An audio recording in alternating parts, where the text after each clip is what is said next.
สบายดีมื้อนี้มาพบกับหลินซ่าล่องผาบางพากินเนาะมื้อนี้พาพี่น้องมากินต่ำมั่งฮงแซ่บๆเผ็ดๆแล้วก็มีผัดกะเพรางัวเนาะเดี๋ยวเราจะลองชิมสีสันจัดส่งเป็นตาแซ่บท้อง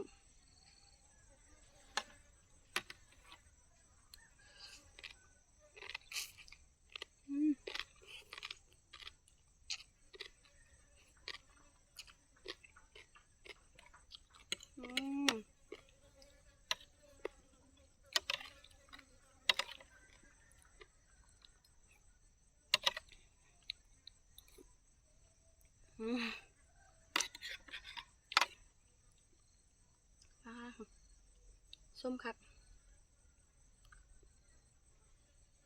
ทั้งส้มทั้งเผ็ดโอ้ยแมงวันนี่กะ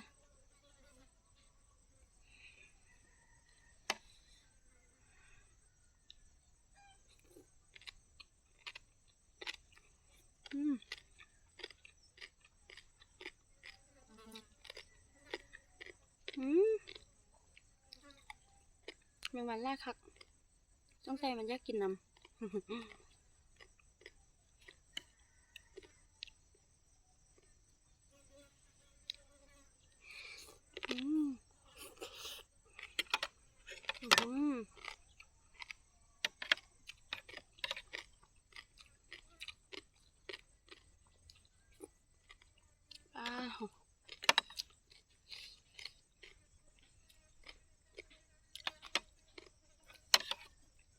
แซ่บไปเนาะ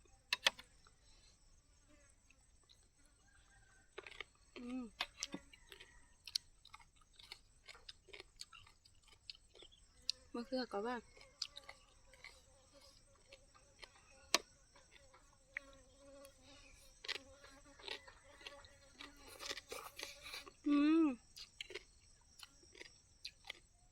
มื้อนี้แมงวันล่าคัก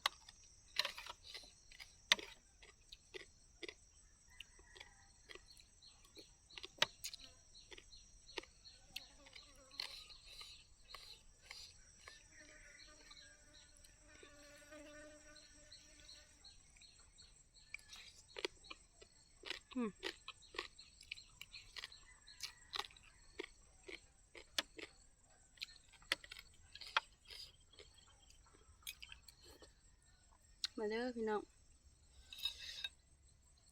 แซ่บๆนำกัน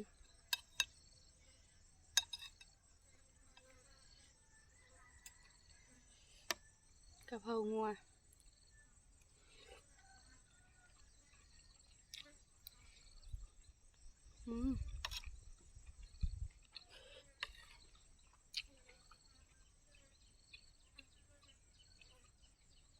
เอามาแก้เผ็ด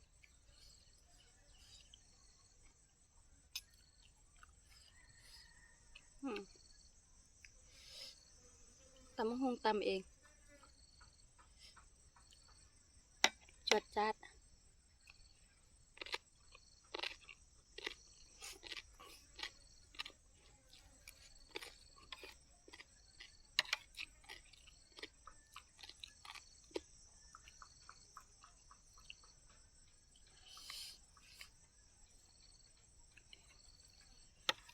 ใส่มะกอก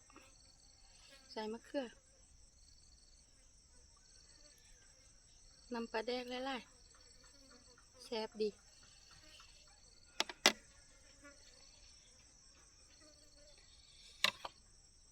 มีไผ่ยากนำบ่เนาะ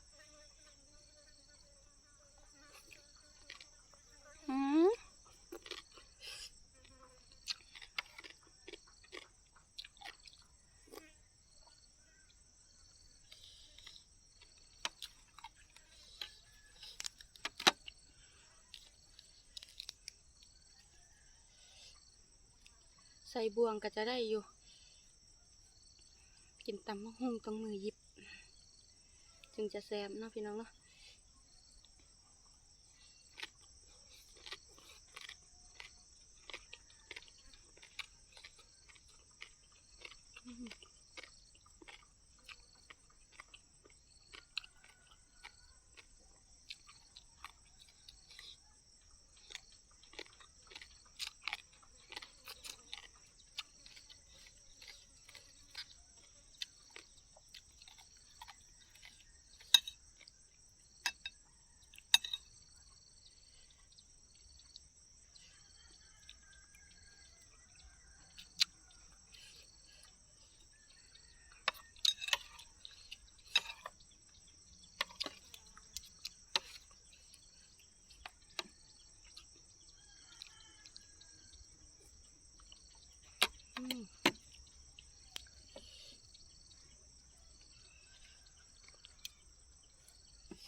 ข้อมือยิบนะมันจึงแซ่บ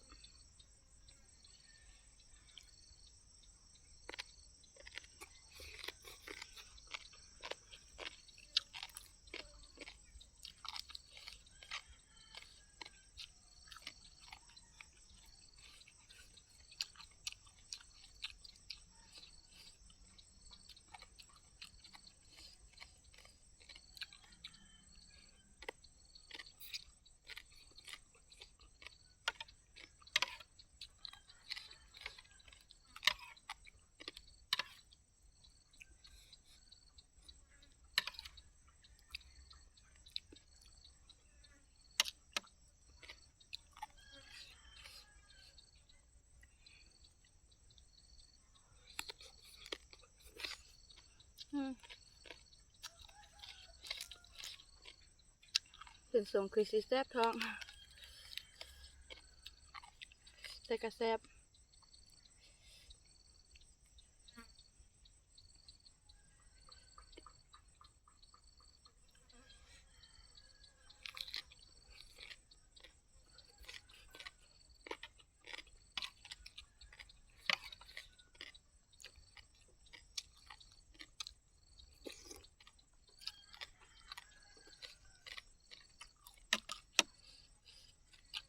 มันคือเนื้ออ่อนหวานดี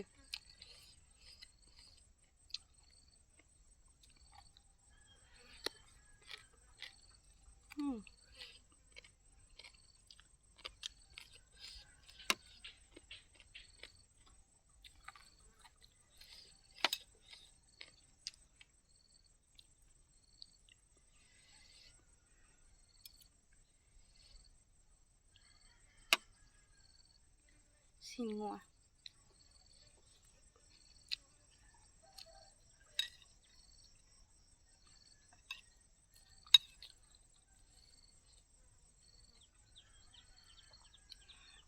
เดือดซองตา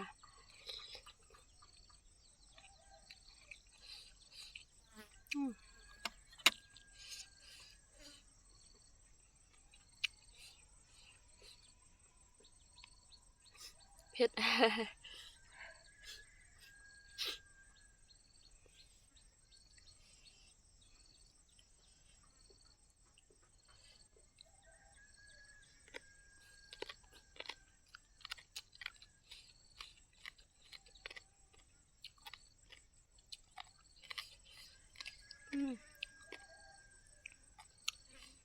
ทั้งแซ่บทั้งเผ็ดรู้สึกว่าจีฮอนทองละ กินเผ็ดหลายก็ได้แต่ก็อยากกินบ่เผ็ดแล้วมันบ่แซ่บตำส้มเนี่ย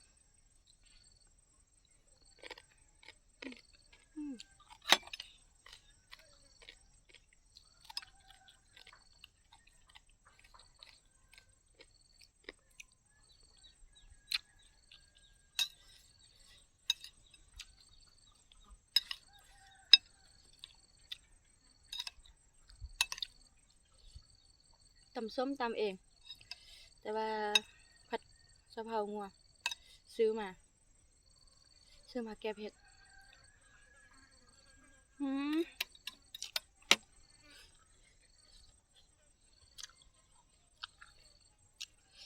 สงสัยมันก่อนยากนำ วันนี้เป็นวันไล่ปลา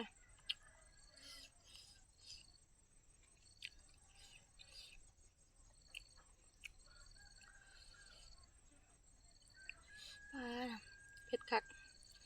วันนี้ลืมเอาน้ำมากินน้ำรู้ว่าจะเผ็ดป่านนี้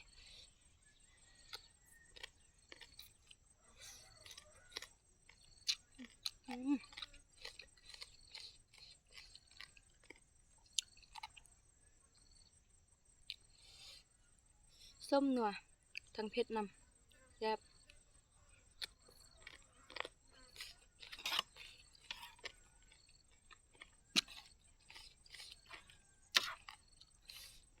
ตำส้มบานๆลาวๆเขานี่แหละแซ่บดี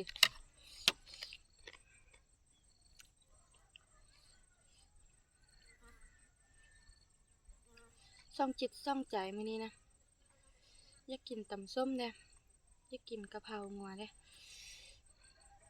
เลยเอามากินนำกันซะ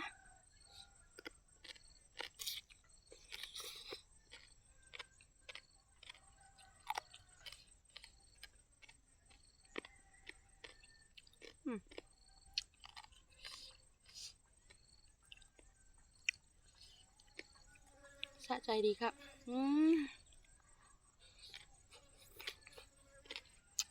หลังนี้ก็ได้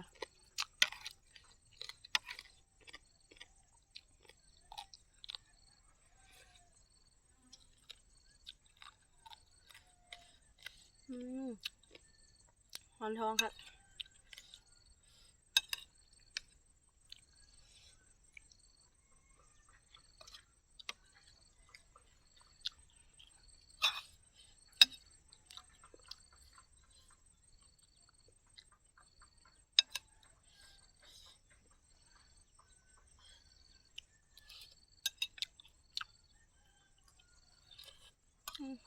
แดด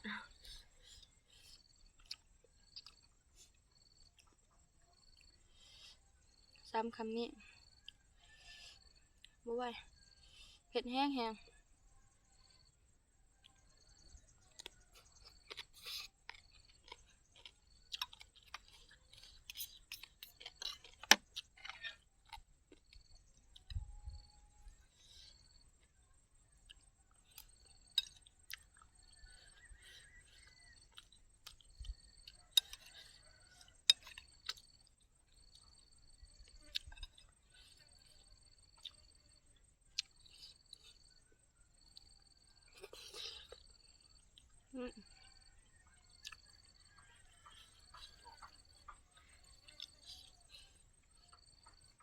เอาละคือเก่านะพี่น้องเนาะสำหรับคลิปนี้ก็ฝากกดไลค์กดแชร์กดติดตามเด้ออย่าลืมกดกระดิ่งเด้อเพื่อสิบ่พลาดคลิปต่อไปขอบใจสบายดี